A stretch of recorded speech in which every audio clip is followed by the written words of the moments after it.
ಕರ್ನಾಟಕ ರಾಜ್ಯದ ಸಮಸ್ತ ಗೃಹಲಕ್ಷ್ಮಿಯರಿಗೆ ನನ್ನ ನಮಸ್ಕಾರಗಳು.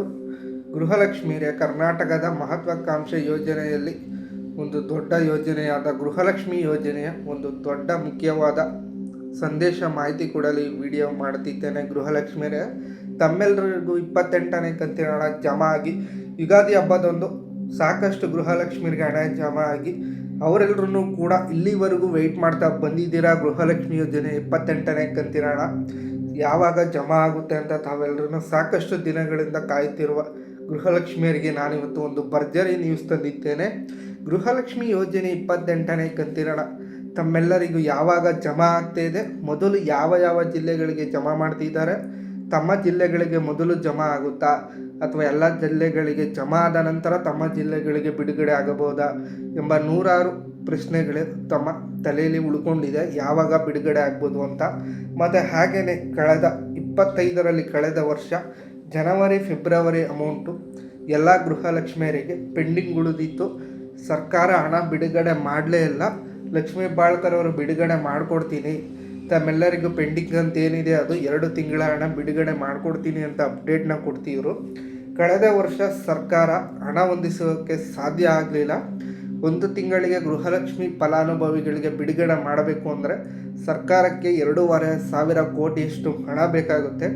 2 ತಿಂಗಳ ಕಂತಿನ ಹಣ ಹೊಂದಿಸಬೇಕು ಅಂದರೆ ಸುಮಾರು ಸರ್ಕಾರಕ್ಕೆ 5,000 ಕೋಟಿ ಹಣ ಬೇಕಾಗುತ್ತೆ. ಕಳೆದ ವರ್ಷ ಸರ್ಕಾರದಲ್ಲಿ ಹಣ ಇಲ್ಲದ ಕಾರಣ ಆ 2 ಪೆಂಡಿಂಗ್ ಕಂತುಗಳು ಹಾಗೆ ಉಳ್ಕೊಂಡಿದೆ. ಅದು 28ನೇ ಕಂತಿನ ಜೊತೆ ಏನಾದರೂ ಬಿಡುಗಡೆ ಆಗ್ಬೋದಾ ಅಂತ ತಮ್ಮೆಲ್ರಿಗೂ ಒಂದು ಪ್ರಶ್ನೆ ಕಾಡ್ತಾ ಇದೆ. ಮತ್ತು ಹಾಗೆಯೇ 27, 26ನೇ ಕಂತಿನ ಹಣ ಕೂಡ ಕೆಲವು ಗೃಹಲಕ್ಷ್ಮಿಯರಿಗೆ ಪೆಂಡಿಂಗ್ ಕಂತು ಉಳ್ಕೊಂಡಿದೆ. ಮತ್ತು ಸುಮಾರು ಈ ಸಲ 28ನೇ ಕಂತಿನ ಹಣ 5 ರಿಂದ 6 ಲಕ್ಷ ಗೃಹಲಕ್ಷ್ಮಿಯರಿಗೆ ಜಮಾ ಆಗ್ತಾಯಿಲ್ಲ.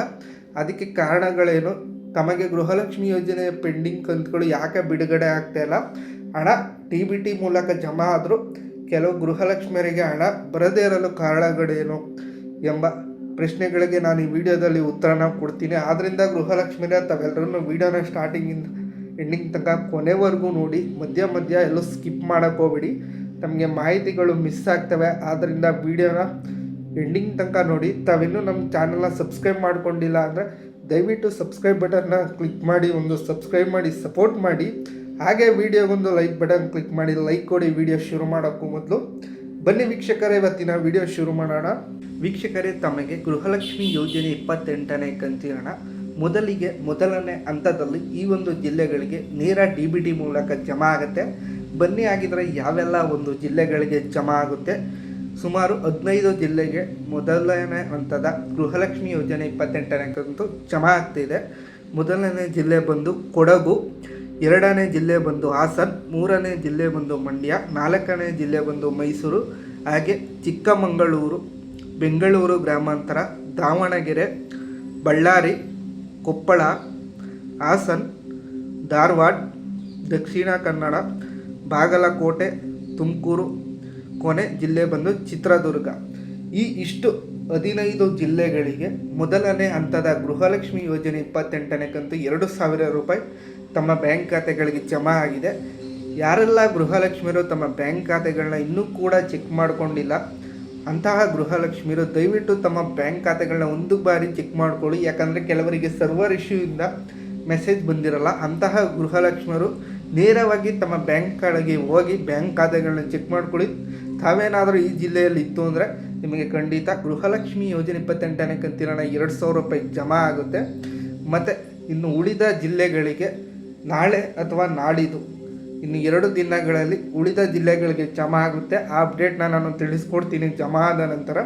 ಹಾಗೆಯೇ ಕೆಲವು ಗೃಹಲಕ್ಷ್ಮಿಯರಿಗೆ 28ನೇ ಕಂತಿನ ಹಣ ಈ ಸಲ ಬಿಡುಗಡೆ ಆಗೋದಿಲ್ಲ ಅಂತ ವಿಡಿಯೋ ಮಾಡುವ ಸ್ಟಾರ್ಟಿಂಗಲ್ಲಿ ಹೇಳಿದೆ. ಎಲ್ಲ ಗೃಹಲಕ್ಷ್ಮಿಯರಿಗೂ ಕೂಡ ಯಾವ ಗೃಹಲಕ್ಷ್ಮಿಯರಿಗೆ 28ನೇ ಕಂತಿನ ಹಣ ಜಮಾ ಆಗೋದಿಲ್ಲ ಅಂತ ಹೇಳ್ತೀನಿ. ಬನ್ನಿ, ಅದ್ರ ಬಗ್ಗೆ ಮಾಹಿತಿ ಕೊಡ್ತೀನಿ. ಗೃಹಲಕ್ಷ್ಮಿಯರೇ, ವೀಕ್ಷಕರೇ, ತಮ್ಮ ಬ್ಯಾಂಕ್ ಖಾತೆಗಳು ಚಲಾವಣೆ ಇಲ್ಲ ಅಂದರೆ ನಿಮಗೆ ಯಾವುದೇ ಕಾರಣಕ್ಕೂ ಗೃಹಲಕ್ಷ್ಮಿ ಯೋಜನೆ ಹಣ 28ನೇ ಕಂತಿನ ಹಣ 2,000 ಅಮೌಂಟು ತಮ್ಮ ಬ್ಯಾಂಕ್ ಖಾತೆಗಳಿಗೆ ಜಮಾ ಆಗೋದಿಲ್ಲ. ಸರ್ಕಾರದವರು DBT ಮೂಲಕ ತಮ್ಮ ಬ್ಯಾಂಕ್ ಖಾತೆಗಳಿಗೆ ನೇರವಾಗಿ ಜಮಾ ಮಾಡಿದ್ರು ಕೂಡ ಈ ಒಂದು ಗೃಹಲಕ್ಷ್ಮಿ ಯೋಜನೆ 28ನೇ ಕಂತು ತಮ್ಮ ಬ್ಯಾಂಕ್ ಖಾತೆಗಳಿಗೆ ಜಮಾ ಆಗೋದಿಲ್ಲ. ಕಾರಣ, ತಮ್ಮ ಬ್ಯಾಂಕ್ ಅಕೌಂಟ್ ಆ್ಯಕ್ಟಿವಲ್ಲಿ ಇರಬೇಕು. ಚಲಾವಣೆಯಲ್ಲಿರಬೇಕು. ಅಂತಹ ಗೃಹಲಕ್ಷ್ಮಿಯರಿಗೆ ಮಾತ್ರ ಜಮಾ ಆಗುತ್ತೆ. ತಾವೇನಾದರೂ ಟ್ರಾನ್ಸಾಕ್ಷನ್ಗಳನ್ನ ನಿಲ್ಲಿಸಿದರೆ ATM ಕಾರ್ಡ್ನ ಬಳಸಿ ನೀವು ಅಮೌಂಟ್ಗಳನ್ನ ತೆಗೆಯೋದಾಗಿರ್ಬೋದು, ಹಾಕೋದಾಗಿರ್ಬೋದು, ಆ ಥರ ಚಲಾವಣೆಯಲ್ಲಿ ಮಾಡಿಲ್ಲ ಅಂದರೆ ನಿಮಗೆ ಗೃಹಲಕ್ಷ್ಮಿ ಯೋಜನೆ 28ನೇ ಕಂತಿನ ಹಣ ತಮ್ಮ ಬ್ಯಾಂಕ್ ಖಾತೆಗಳಿಗೆ ಜಮಾ ಆಗೋದಿಲ್ಲ. ತುಂಬ ಗೃಹಲಕ್ಷ್ಮಿಯರ ಬ್ಯಾಂಕ್ ಖಾತೆಗಳು ಚಲಾವಣೆಯಲ್ಲಿಲ್ಲ, ಆ್ಯಕ್ಟಿವ್ಲಿಲ್ಲ ಅಂತ ನಮಗೆ ಒಂದು ಅಪ್ಡೇಟ್ ಬಂದಿದೆ ಮಾಹಿತಿ. ಆದ್ದರಿಂದ ಈ ಕೂಡಲೇ ಹೋಗಿ ATMಗಳಿಗೆ ಒಂದು 100 ರೂಪಾಯಿ ಡ್ರಾ ಮಾಡಿರೋದಾಗಿರ್ಬೋದು ಅಥವಾ ಒಂದು 100 ರೂಪಾಯಿ ಹಾಕೋದಾಗಿರ್ಬೋದು, ತಾವು ತಮ್ಮ ATM ಕಾರ್ಡ್ಗಳನ್ನು ಯೂಸ್ ಮಾಡಿ ಆ್ಯಕ್ಟಿವ್ ಮಾಡ್ಕೊಳ್ಳಿ ತಮ್ಮ ಬ್ಯಾಂಕ್ ಖಾತೆಗಳನ್ನ. ಮತ್ತು ಎರಡನೇದು ಬಂದು ತಮ್ಮ ರೇಷನ್ ಕಾರ್ಡ್ ಏನಾದ್ರು ಕ್ಯಾನ್ಸಲ್ ಆಗಿತ್ತು ಅಂದರೆ ಅಂಥವ್ರಿಗೂ ಕೂಡ ಗೃಹಲಕ್ಷ್ಮಿ ಯೋಜನೆ ಹಣ ಪೆಂಡಿಂಗ್ ಉಳಿಸ್ತಾ ಇದ್ದಾರೆ. ಕೆಲವರ BPL ಕಾರ್ಡ್ಗಳು ರದ್ದಾಗಿದೆ.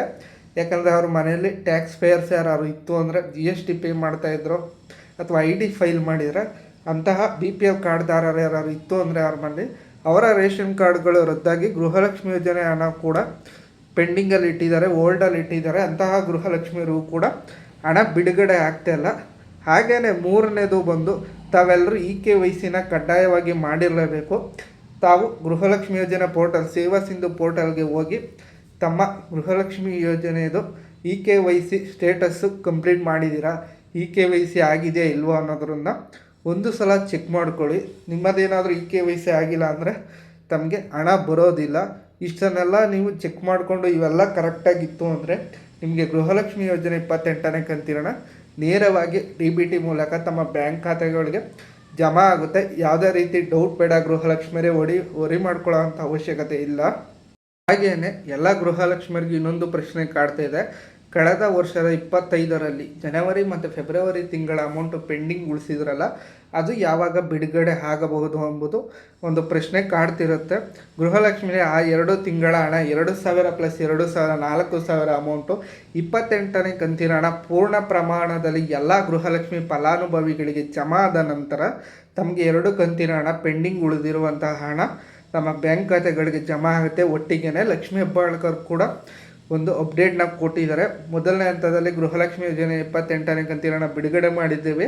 ಅದು ಪೂರ್ತಿ ಕಂಪ್ಲೀಟ್ ಆದ ನಂತರ ನೆಕ್ಸ್ಟ್ ಸ್ಟೆಪ್ಪಲ್ಲಿ ನಿಮಗೆ ಗೃಹಲಕ್ಷ್ಮಿ ಯೋಜನೆ ಪೆಂಡಿಂಗ್ ಅಂತ ಏನಿತ್ತು ಅದು 2,000 + 2,000 ಒಟ್ಟಿಗೆ 4,000 ಹಣನ ಈ ತಿಂಗಳು ಮುಗಿಯೋದ್ರೊಳಗೆ ಕಂಪ್ಲೀಟ್ ಮಾಡಿಕೊಡ್ತೀನಿ ಅಂತ ಒಂದು ಅಪ್ಡೇಟ್ನ ಕೊಟ್ಟಿದ್ದಾರೆ. ಈ ತಿಂಗಳು ಫೈನಾನ್ಷಿಯಲ್ ಇಯರ್ ಎಂಡ್ ಆಗಿದೆ, ಫೈನಾನ್ಷಿಯಲ್ ಇಯರ್ ಎಂಡ್ ಮುಗಿದಿದೆ. ನೆಕ್ಸ್ಟು ನಿಮಗೆ ಹೊಸ ಫೈನಾನ್ಷಿಯಲ್ ಇಯರ್ ಸ್ಟಾರ್ಟ್ ಆಗ್ತಾಯಿದೆ. ಆ ತಿಂಗಳಲ್ಲಿ ನಿಮಗೆ ಯಾವುದೇ ಪೆಂಡಿಂಗ್ ಉಳಿಸೋದಿಲ್ಲ ಅಂತ ಗೃಹಲಕ್ಷ್ಮಿ ಯೋಜನೆಯ ಕುರಿತು ಲಕ್ಷ್ಮೀ ಹೆಬ್ಬಾಳ್ಕರ್ ಅವರು ಒಂದು ದೊಡ್ಡ ಅಪ್ಡೇಟ್ನ ಕೊಟ್ಟಿದ್ದಾರೆ. ಇದೊಂದು ಸಿಹಿ ಸುದ್ದಿ ಅಂತ ಹೇಳ್ಬೋದು. ಹೊಸ ಫೈನಾನ್ಷಿಯಲ್ ಇಯರ್ ಸ್ಟಾರ್ಟ್ ಆಗ್ತಿರೋದ್ರಿಂದ ಯಾವುದೇ ರೀತಿ ತಮ್ಮೆಲ್ಲರಿಗೂ ನೆಕ್ಸ್ಟ್ ಮಂತಿಂದ ಪೆಂಡಿಂಗ್ ಉಳಿಸೋದಿಲ್ಲ ಅಂತ ಒಂದು ಅಪ್ಡೇಟ್ನ ಮಾಹಿತಿನ ಕೊಟ್ಟಿದ್ದಾರೆ. ಆದ್ದರಿಂದ ನೀವು ಏಪ್ರಿಲ್ ತಿಂಗಳಲ್ಲಿ ನಿಮಗೆ 3 ಕಂತುಗಳು ಜಮಾ ಆಗ್ತಾಯಿದೆ. ಒಂದಲ್ಲ ಎರಡಲ್ಲ 3 ಕಂತಿನ ಹಣ ತಮ್ಮ ಬ್ಯಾಂಕ್ ಖಾತೆಗಳಿಗೆ ಜಮಾ ಆಗ್ತಾಯಿದೆ. ಗೃಹಲಕ್ಷ್ಮಿಯರೇ 28ನೇ ಕಂತಿನ ಹಣ ಒಂದಾದರೆ ಜನವರಿ ಮತ್ತು ಫೆಬ್ರವರಿ ಪೆಂಡಿಂಗ್ ಕಂತುಗಳು 2 ಕೂಡ ಜಮಾ ಆಗ್ತಾಯಿದೆ. ಮತ್ತು ಹಾಗೆಯೇ ತಾವೆಲ್ಲರೂ ವೆಯ್ಟ್ ಮಾಡಬೇಕು. ಇನ್ನು ಉಳಿದ ಜಿಲ್ಲೆಯವರು ತಮಗೂ ಕೂಡ ಹಣ ಜಮಾ ಆದ ತಕ್ಷಣ ಅಪ್ಡೇಟ್ ಕೊಡ್ತೀನಿ. ನಿಮಗೆ ಮೊದಲನೇ ಅಪ್ಡೇಟ್ ಬೇಕು ಅಂದರೆ ದಯವಿಟ್ಟು ನನ್ನ ಚಾನಲ್ನ ಸಬ್ಸ್ಕ್ರೈಬ್ ಮಾಡ್ಕೊಂಡಿರಿ, ನಿಮಗೆ ಮೊದಲನೇ ಅಪ್ಡೇಟ್ ಸಿಗುತ್ತೆ. ಮತ್ತು ವಿಡಿಯೋನ ಆದಷ್ಟು ನಿಮ್ಮ ಸಂಬಂಧಿಕರಿಗೆ, ಸ್ನೇಹಿತರಿಗೆ ಮತ್ತು ವಾಟ್ಸಪ್ ಗ್ರೂಪ್ಗಳಲ್ಲಿ ವಿಡಿಯೋನ ಆದಷ್ಟು ಶೇರ್ ಮಾಡಿ. ಮತ್ತು ಹಾಗೆಯೇ ಈ ವಿಡಿಯೋ ಯಾರೆಲ್ಲ ನೋಡಿದ್ರಿ ಎಲ್ಲ ವೀಕ್ಷಕರಿಗೂ ಗೃಹಲಕ್ಷ್ಮಿಯರಿಗೂ ನನ್ನ ಧನ್ಯವಾದಗಳು.